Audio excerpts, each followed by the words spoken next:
Palacio de Gobierno y volvemos aquí a la mesa de análisis. Hemos hablado de varios temas muy interesantes, Javier Vallerriestra. Básicamente hemos hablado del ensayo-error que ha significado este primer año de aprendizaje de Ollanta Humala, y también hemos hablado del proceso de transformación, digamos, por necesidades políticas de su ideología, de la gran transformación a la hoja de ruta. Ahora, uno podría decir también que en este proceso de ensayo de error que ha estado, digamos, implícito en este cambio de ideología, al propio Ollanta Humala se le ha pasado un poco la mano, es decir, se ha ido mucho más allá de lo que uno podría esperar. Me refiero en concreto al gabinete Valdés.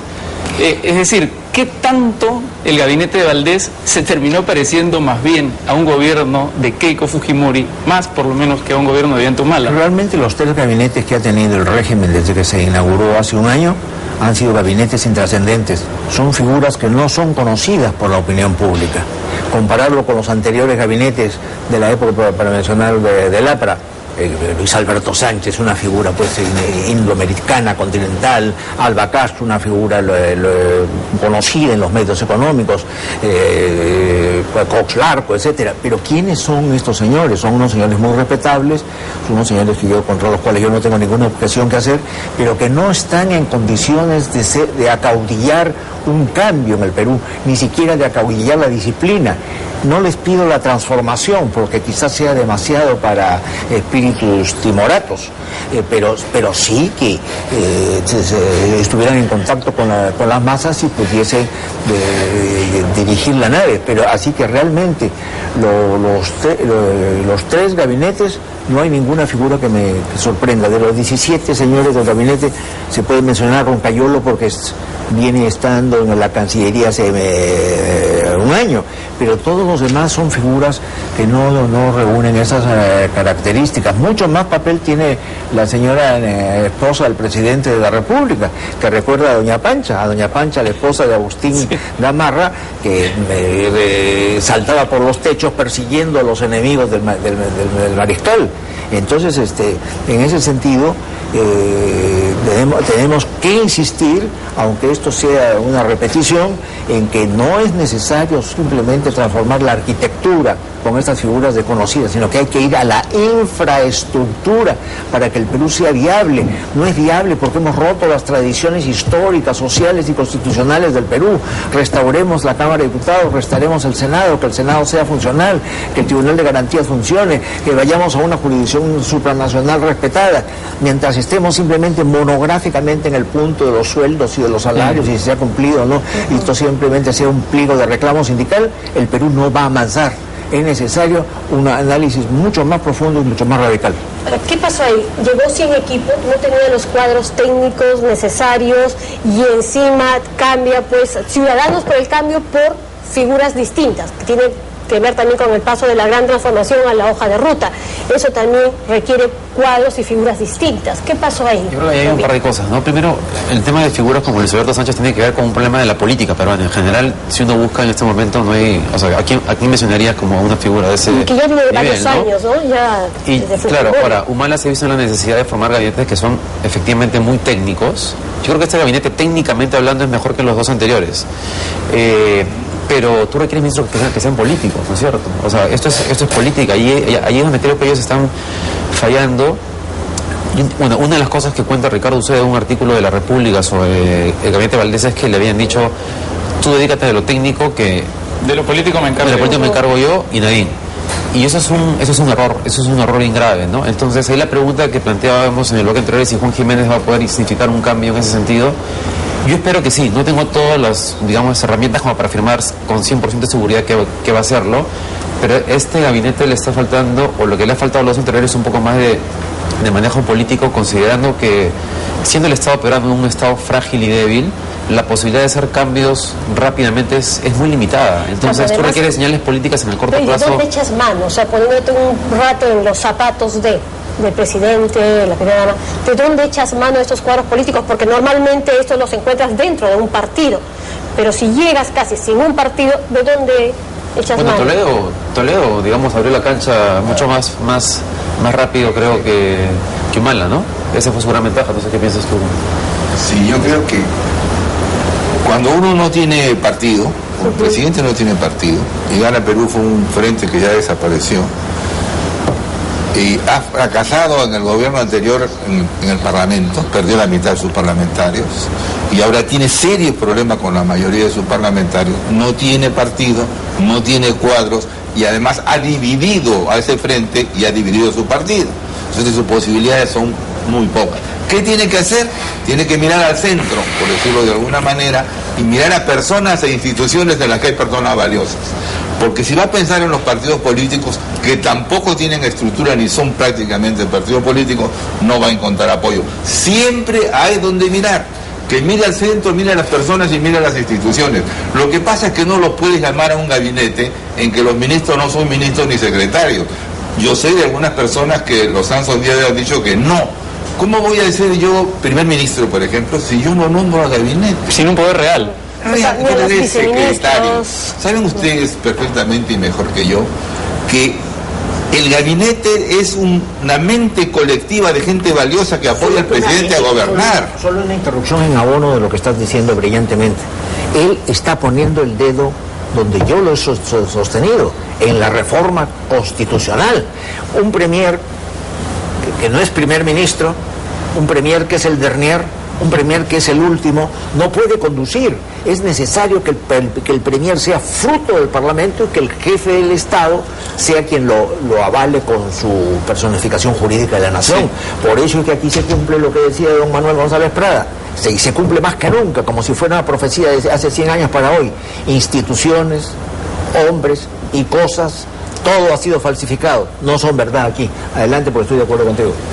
Una de las cosas que no se cumple de González Prada es aquello de evitar el pacto infame de hablar a media voz. Aquí se habla mucho a media voz en nuestro país, en el gobierno y en la oposición. Parece que hubiera temor. Termino rápidamente. Esa mente colectiva, ese grupo de gente que apoya al presidente, tiene responsabilidad. El presidente es responsable en determinadas medidas, salvo las establecidas de la Constitución. Y entonces, ¿qué tiene que hacer? Los que firman con él son responsables. Si aquellas mentes colectivas que ayudan a gobernar al presidente no son tales, no es gabinete. Hay gente que cumple órdenes. El gabinete es una mentalidad colectiva de lo mejor del país para ayudar a gobernar a un hombre. Eso es lo que es importante. Vamos un instante, vamos a seguir hablando fuerte y claro, pero primero tenemos que ir con Augusto Fronda, que nos tiene información desde el frontis de Palacio de Gobierno. Augusto.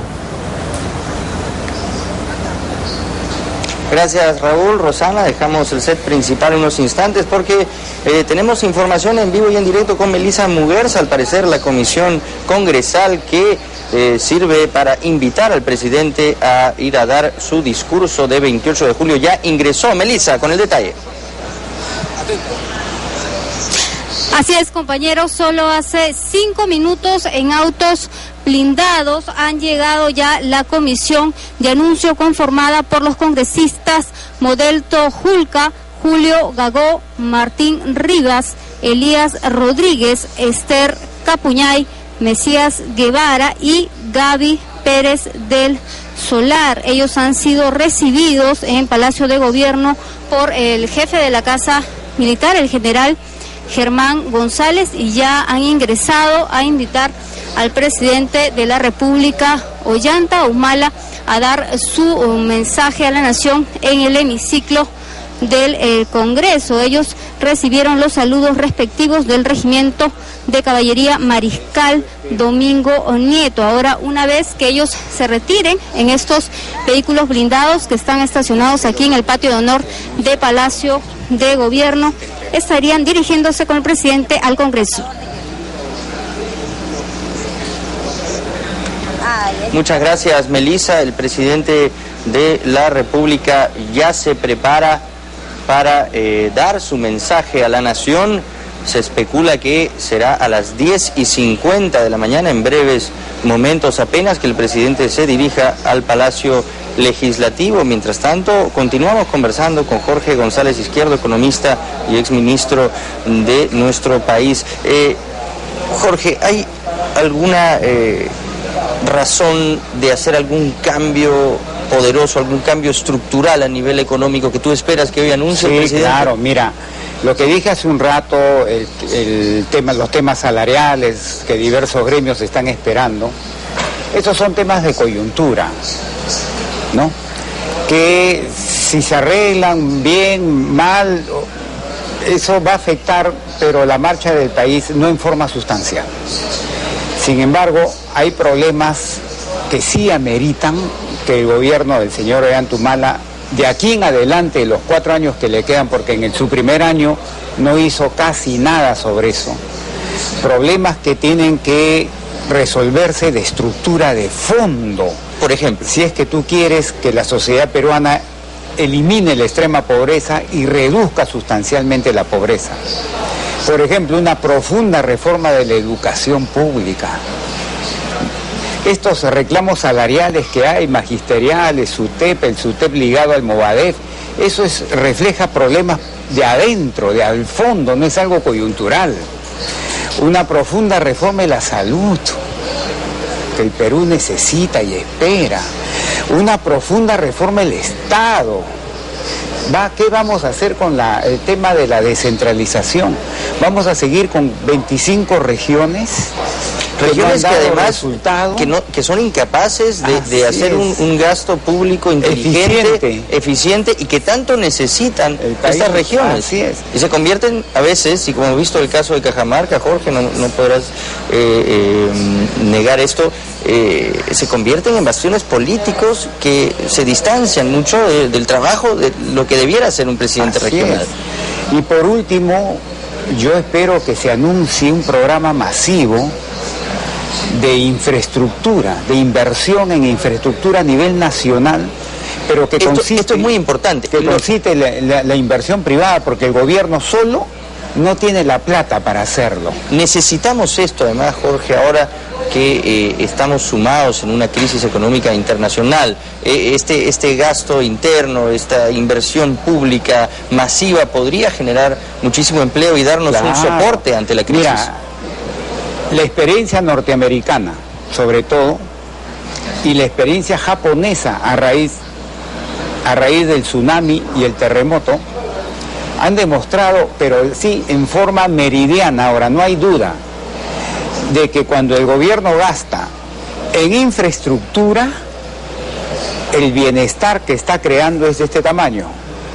Pero si gasta, por ejemplo, en subir remuneraciones, lo que se llama gasto corriente, el bienestar que crea es de este tamañito. Es efímero además. Ya lo ha demostrado la experiencia de otros países ahorita, hace 1 año, 2 años, ahorita. Entonces, copiemos lo bueno que se hace y que vemos que funciona para traspasarlo acá, ¿no? Entonces yo espero que también se anuncie algo al respecto.